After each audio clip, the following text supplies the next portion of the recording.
Hola, bienvenidos a esta videosíntesis.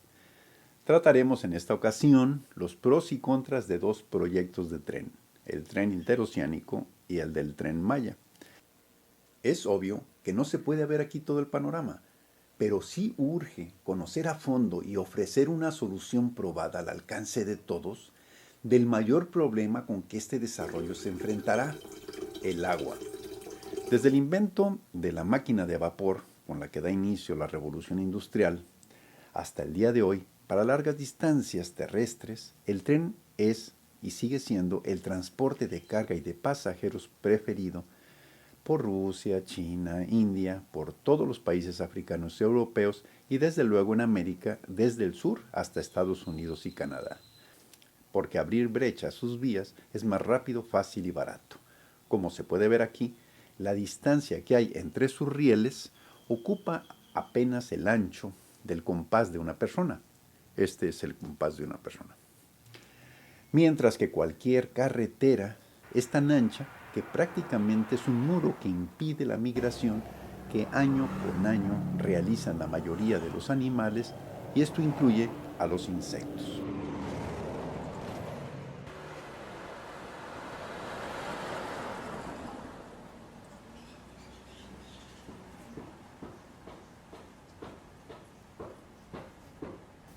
Por otro lado, el consumo inmenso de oxígeno que cada motor de carro, de tráiler, camioneta, etcétera, que son la causa principal de este catástrofe atmosférico, que las empresas causantes responsables lo encubren tras el nombre del cambio climático, como si pasara por sí mismo. La causa se explica aquí, enlace número 1 de aquí abajo. Este documento se hizo cuando había apenas 500 millones de carros tipo sedán. Hoy hay casi 2 billones. ¿No les parece serio que ninguna institución científica pueda aclarar esta causa? Este cartel de la Unión Ferroviaria Argentina compara entre un tráiler y un tren sus capacidades de carga, la producción de dióxido de carbono y la vida útil que cada uno tiene. Lo cierto es que a estas alturas no hay que preguntarse cuál es el mejor, sino el menos peor. Pero sí debemos cuestionarnos por qué, si los autos y carreteras son tan dañinos, se les haya dado tanta preferencia, ¿no? Y hasta hecho de este error un símbolo de civilización, de progreso y hasta de nivel económico.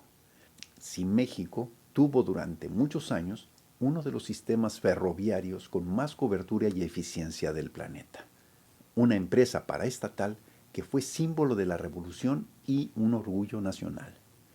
Sin embargo, el presidente Miguel Alemán empezó a desmantelarlo y negoció condenar a los mexicanos a comprarle a los gringos gasolina, diésel, gas, carros, trailers, llantas, montones de refacciones a cambio de que le apoyaran con su línea de autotransportes. Por lo que, para sabernos defender, debemos saber lo que es una paraestatal.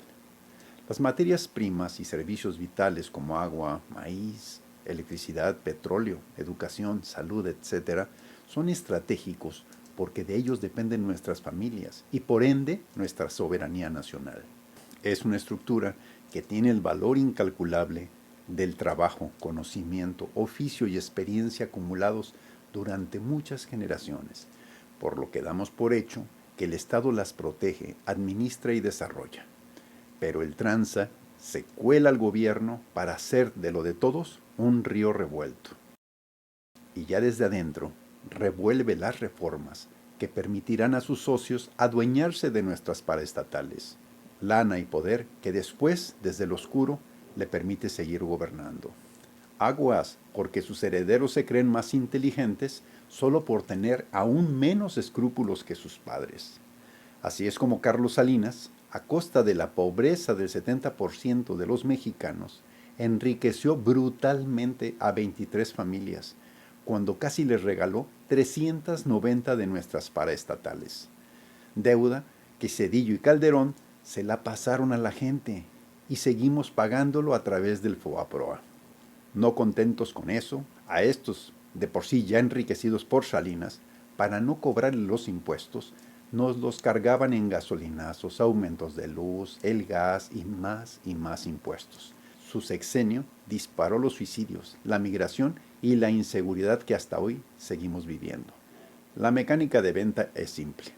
Con no darle mantenimiento, empeoran la calidad, el tiempo, el servicio, hasta que la gente harta ya ni protesta cuando la privatizan. Por lo que no tiene nada de raro ver a un Cedillo como funcionario de la empresa a la que le vendió nuestros trenes. Lo bueno fue que no se clavaron también las que dejaron como chatarra, las del sureste.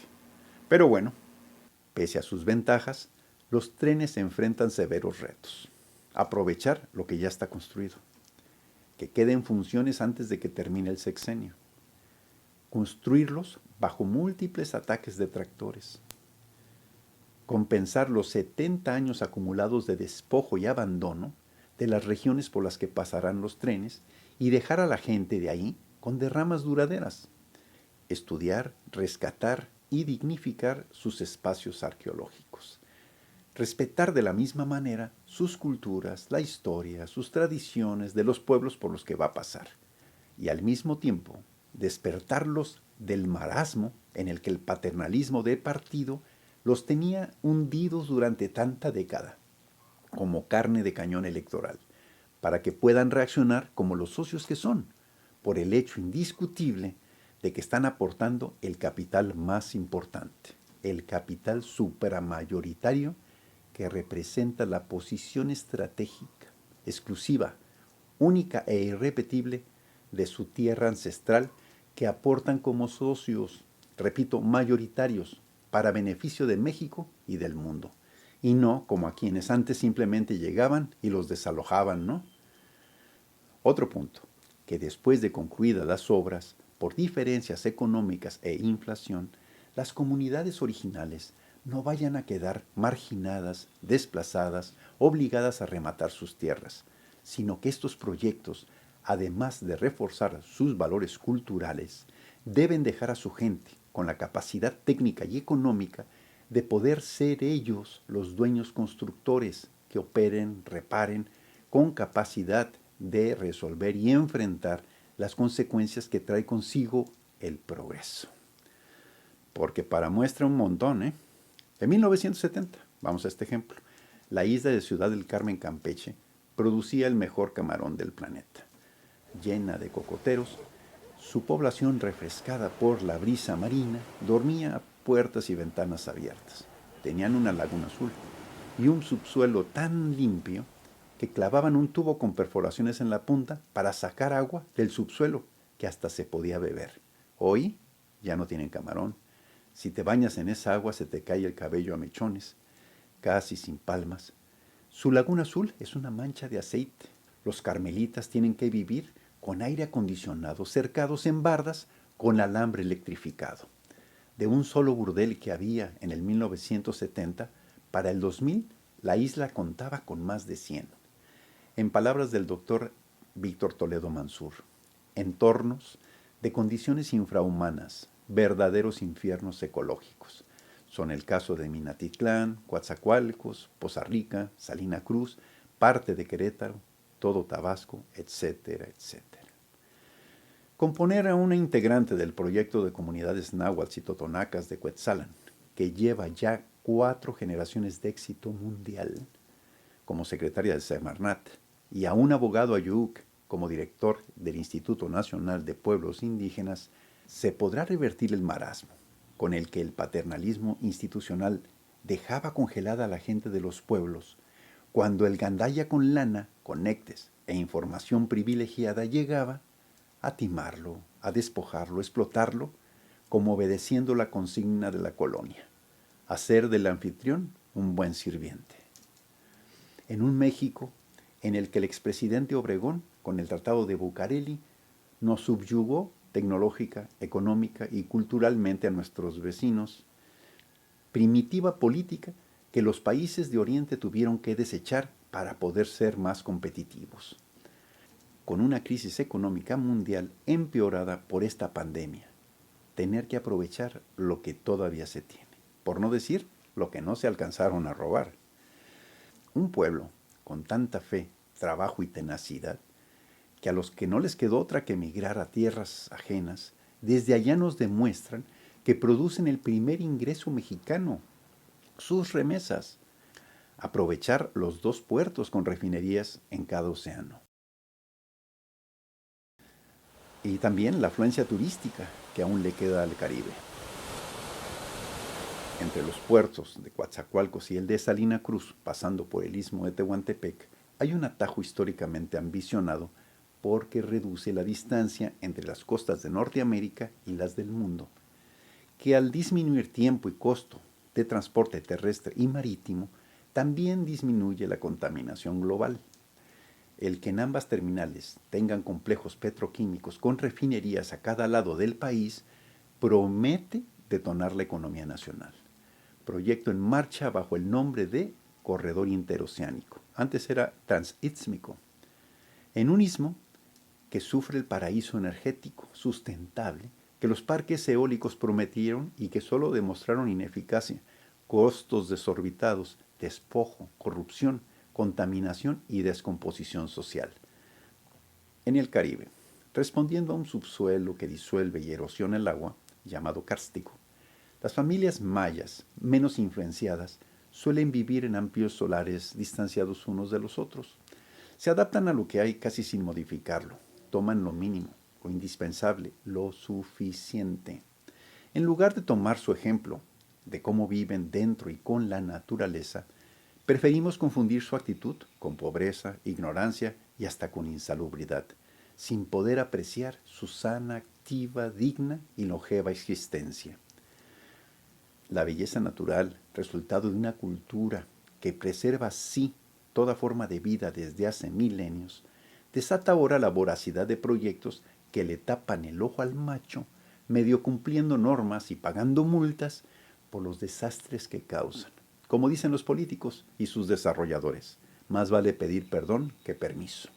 Mientras, la caca va directo al acuífero o a drenajes que fragmentan peligrosamente el techo de la bóveda kárstica para llevarla hasta las plantas de tratamiento que nunca han funcionado, ni funcionan, ni van a funcionar. Pero eso sí, son carísimas, para dar una idea de su eficiencia.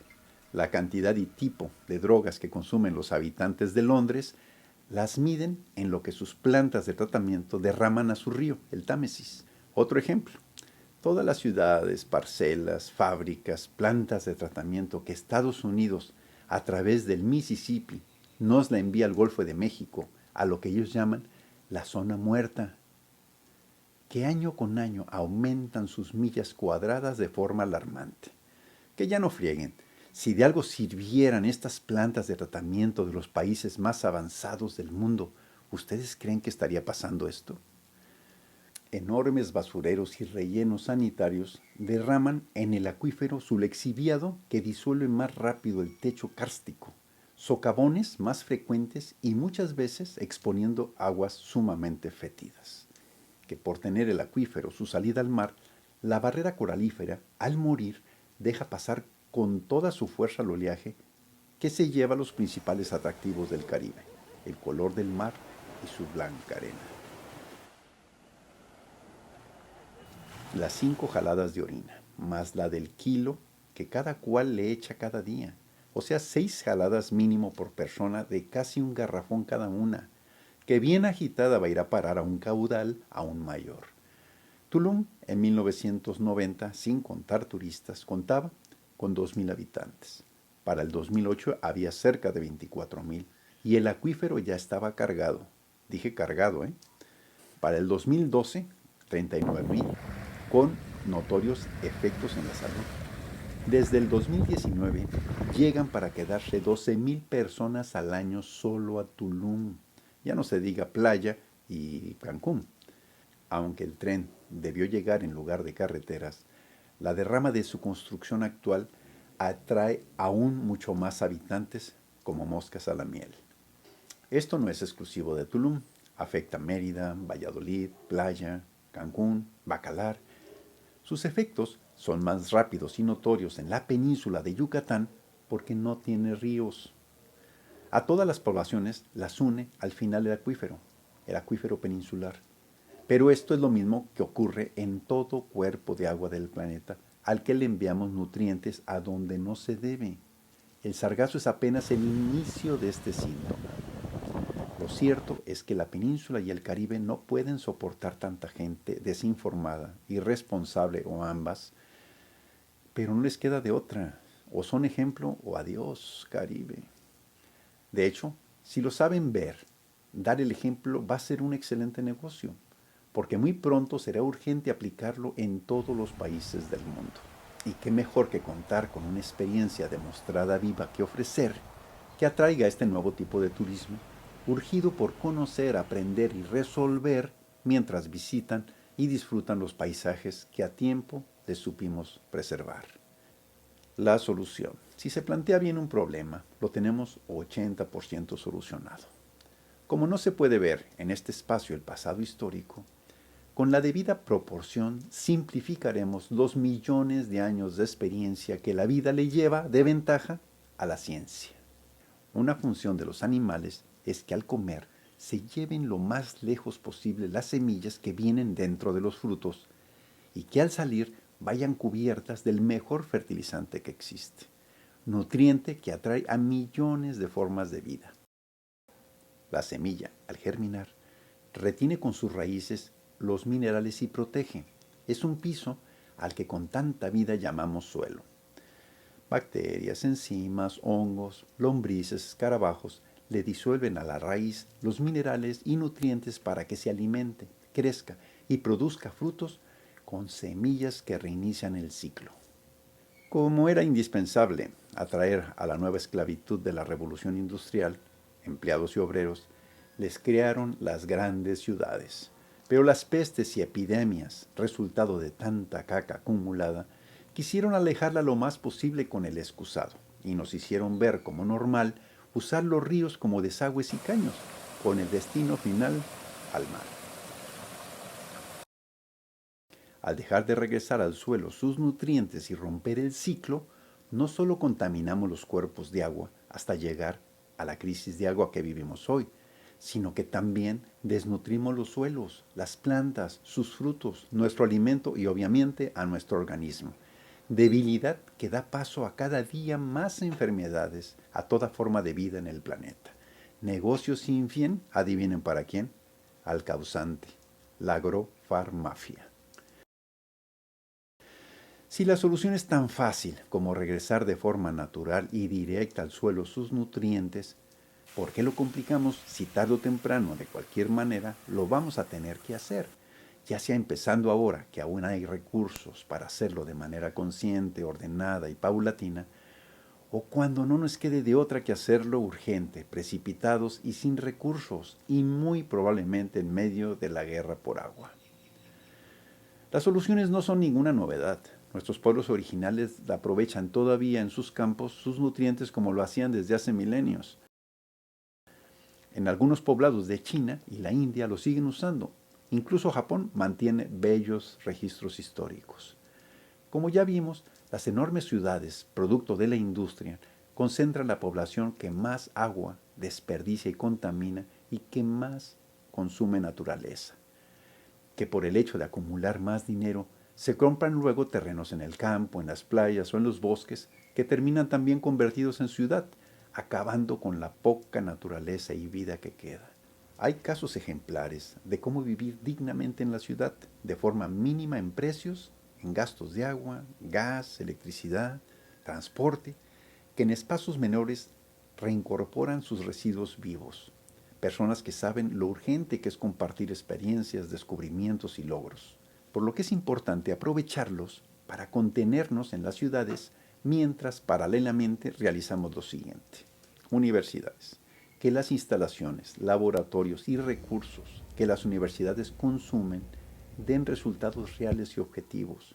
Para el caso, diseñar la red y procesos de una obtención de urea que de la orina se desperdicia en drenajes que se llevan la mayor parte de agua en jaladas, en lugar de las costosísimas plantas de fertilizantes químicos artificiales tan contaminantes, debilitadores de la salud y objeto de tanta tranza.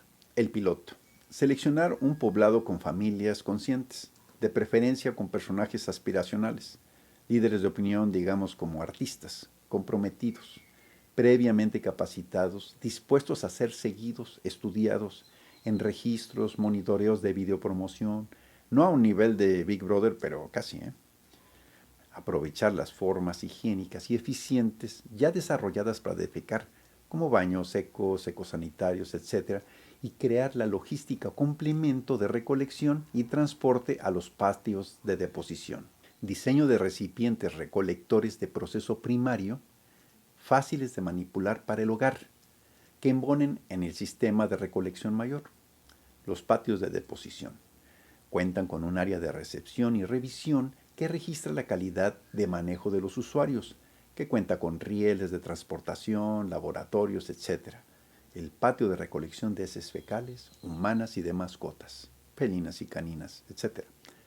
En un patio paralelo no muy distante se reciben los desechos orgánicos de las cocinas, del hogar, de restaurantes, de residuos vegetales y animales, de mercados, supermercados, etc. Los humus obtenidos se dividen en dos. El humus del composteo de heces se dirige a las huertas de árboles frutales y de hortalizas altas. Y el humus, producto de residuos orgánicos de cocinas, mercados, etc., se usa en la producción de tubérculos, raíces y hortalizas bajas. El excedente de las larvas producidas de avispa soldado se convierten en proteína para granjas de aves, peces y cerdos. Obviamente, el laboratorio tendrá capacidad objetiva de monitorear la evolución de la salud del suelo, de las aguas, las cosechas, los animales, de los consumidores, etc. Este video se realizó llevando a cabo el tratamiento primario sin problemas en un espacio céntrico de una ciudad promedio, a costas muy accesibles para la gran mayoría de la gente.